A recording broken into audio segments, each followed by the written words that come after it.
Príhovory profesora Štefana Kaščaja. Je možné zaobísť sa bez liekov? Odpovede by mohli byť veľmi rôznorodé. Zatiaľ nepoznáme možnosť certifikovať koeficient zdravia. Predpokladám, že mnohí by takú možnosť považovali za absurditu. Už aj preto, že zdravie každého jedinca závisí od nezrátateľného počtu vplyvov na človeka cez deň, v noci, v každý okamih. Neradno radiť o zdraví a medikamentoch komukoľvek.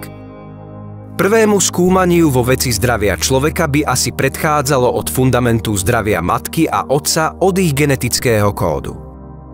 Schodným spôsobom by mohla byť možnosť začleniť do úvah o zdraví populácie iba bez mimoriadnych príznakov od narodenia. Potom sa môžeme prikloniť ku konštatovaniu, že zdravie je optimálny funkčný stav živého systému v totalite jeho aktívnych a reaktívnych životných prejavov. Možno o zdraví sa poučiť aj z hľadiska rozdielnych životných prejavov u jednotlivých druhov.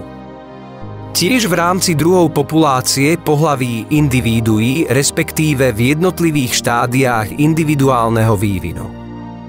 Stretávam sa s konštatáciami dokonca aj lekárov, že pre zdravie neexistuje spoločná definícia. Skutočnosť je skôr taká, že 70 až 95% populácie je nezdravých.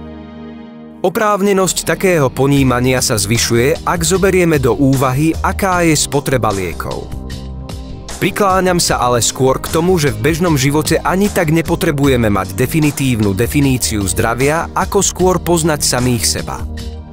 Neutekať k lekárovi na spôsob tu ma bolí, tam ma bolí.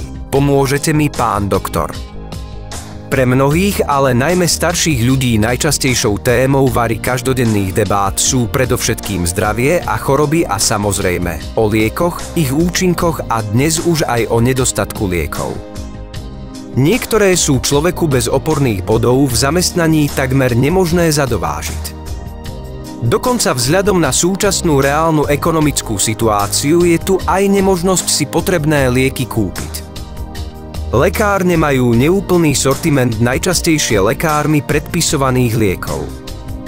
Katastrofálne situácie nastávajú pri chorobách, ktoré sú nevyliečiteľné, ale ich užívaním sa dosiahne aspoň spomalenie ich priebehu.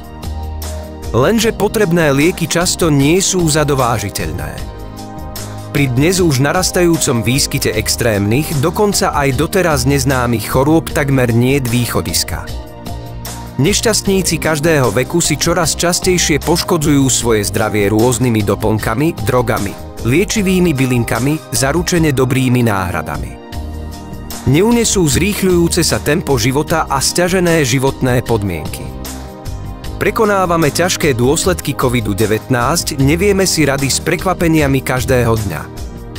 Prírodné katastrofy, vojny a nepokoje, obavy z budúcnosti zahlcujú myseľ človeka a naháňajú obavy zo zajtrajška. Strach a neistota. Nastáva éra rastu chorobnosti, kedy starí, ale i mladší prekonávajú všelijaké zdravotné trampoty, ktoré si dokonca často zapríčinili sami. Už nechcú žiť. Podľa všetkého, čo bolo doteraz povedané, zdravie nie je trvalý a nepremenný stav. Ide o dynamický proces, ktorý vychádza zo sústavného vzájomného pôsobenia organizmu na prostredie a naopak vedie k maximálnemu rozvoju daných možností organizmu a prostredia, je to schopnosť vyvážiť zmeny vonkajšieho prostredia. Jedno je ale mimoriadne dôležité. Vážme si naše zdravie. Napomáhajme si jeho udržiavaniu. Žime rozumne bez veľkých extrémov a vybočení. Žime zdravo. Komunikujme a vytvárajme zdravé komunikačné prostredie. Nezabúdajme mať radosť z našich pokrokov, uznávaniu zdravého spôsobu života, majme sa radi navzájom a konajme dobro. Verme a hľadajme povzbudzujúce myšlienky, stretávajme sa v komunite, ktorá je nám blízka.